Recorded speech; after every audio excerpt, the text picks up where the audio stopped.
game changers for me, and it's actually a quote that's on my banner. The quote was given to me through my professor in college, and she said to me, the first step in changing your situation is changing your mind.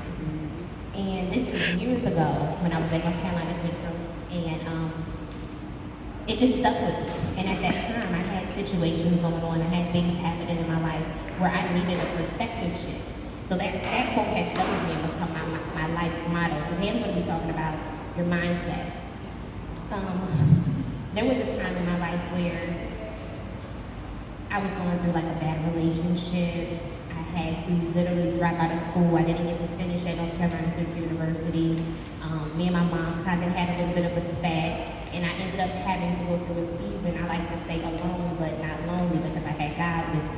So in that season, I started learning a lot of different things, and I had to learn the biggest thing I had to learn was that I had to have my mind together in order to get through it.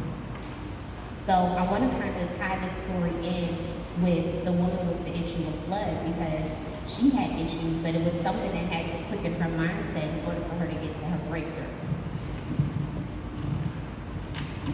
So everybody knows the story, so I'm not going to give you the whole story, but just to kind of hit some important facts about her. She had constant bleeding for 12 years.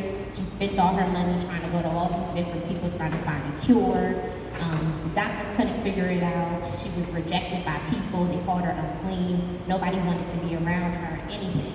So the way that I actually connect with her is because it was a time in my life where I made some poor decisions that made me to other people unclean or unfit to be friends with, or to be qualified to have certain positions, or to work a job or anything. So I was like, yeah, I know what that feels like. I know what it feels like to be rejected. I know what it feels like to go different places and try to be accepted, and you can't. And trying to go to man for answers when man's not going to give you any of the solutions that you're looking for. So I watched the video last night in regards to her story, and in the video they showed, it was like they were acting it out, and the woman was getting ready to go see Jesus. She had heard that he was there, he was coming through town, and she just knew she could get what she needed from him. And when she was walking up, right before she was getting ready to be close to him, somebody said, "Oh no, you're unclean. How dare you? You can't touch Jesus." So then she just got determined, and she ended up going through the crowd. She fell down and ended up crawling through, and she got to him with his garment and touched him and got everything that she needed. And that just resonated with me, because I remember going through my situations, and I knew the only thing that was going to get me through was my faith. The only thing that was going to get me through was knowing that God still had his hand on me, and that all he had to do was reach down and touch me to clean me up, so that way I could go and do everything he wanted me to do. So just to kind of go back to that place a little bit, I had some legal issues going on, and nothing crazy. I didn't try to kill anybody, but I was young, and I made some poor decisions, and I remember having to have that same determination that she had. And I remember that one decision started having a spiral effect on everything. I couldn't get a job. I tried to go to school and everything, but I had finally given my life for real to God. Like, I had surrendered. I had been saved before, but I had finally surrendered. So when I surrendered, God kept telling me, all you have to do is have faith in me. I can open any door you want me to open. You can do anything that I told you to do. Don't let your circumstance stop you. So I ended up going back to school. And when I ended up going back to school, I remember stepping into the office at orientation, and the guy pulled me to the side and said, because of your criminal record, you're never going to be able to do any of this. So it wouldn't even make sense for you to go through the program. So I left destroyed, y'all. Destroyed. So I'm like, God, you told me if I had faith in you that, you'll open doors that man can't shut, etc. So I had my pity party for about a day. And then God was like, get it together. My promises are still true. So I get a phone call from the school again, a different campus, same school, and I told her the situation, and the her name was Molly. She said, come in and see me, let's see what we can work out. So I came in and saw her. She enrolled me in school. She encouraged me and let me know, I've seen this before, and you can get through this. And I ended up going through school, not only making the dean's list, but I also was able to obtain an internship that I was told I would never get. And then through that internship that I was told I was never going to get, I was offered a position. And the one thing about this position that stood out to me, that showed me that God's hand was on my life, was that this is a doctor's office that had been with my school for years and never hired anybody from the school, but hired me. So I knew that was just God confirming, because you didn't listen to what man said and you followed what I said, and now I'm gonna reward you. And then on top of that, through that journey, he made me an entrepreneur, and then was like, now you're gonna work for me.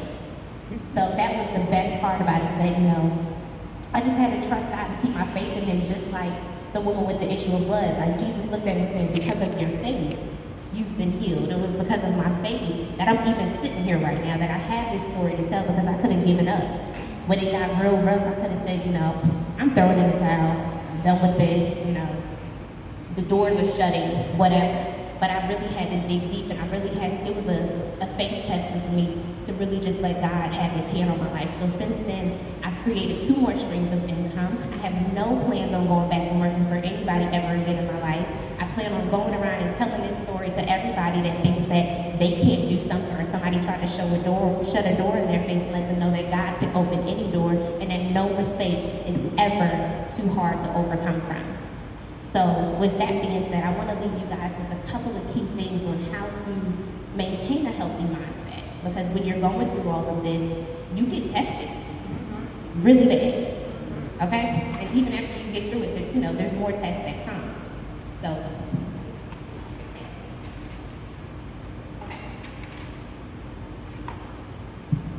So one thing that you will need to maintain a healthy mindset is to make sure you are having positive conversations and watching the words that you speak out of your mouth.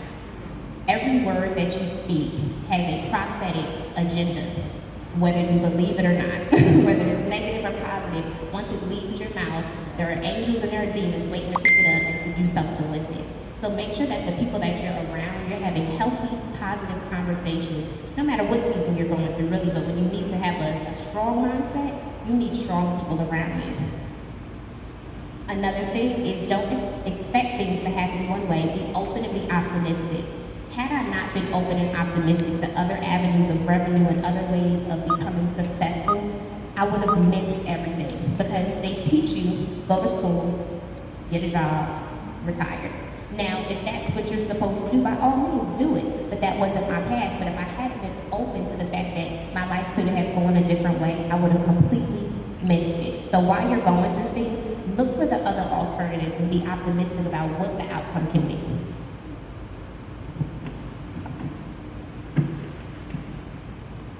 Another key thing is, don't focus on what's on someone else's plate. Make sure that you are completely focused on eating your own. And when you're looking at somebody else's plate, whether it's your sister or your brother, look for a way to add to it, not to take away or to be jealous. So like Chanel said, we're in some of the same industries, we do a lot of the same things, but when she looks at me, she's not like, oh, well, Jennifer can't be a part of this because she's gonna steal my thunder. She's like, no, let me put her on a platform where she can share her story and share her gift with people, because that's what sisterhood is about.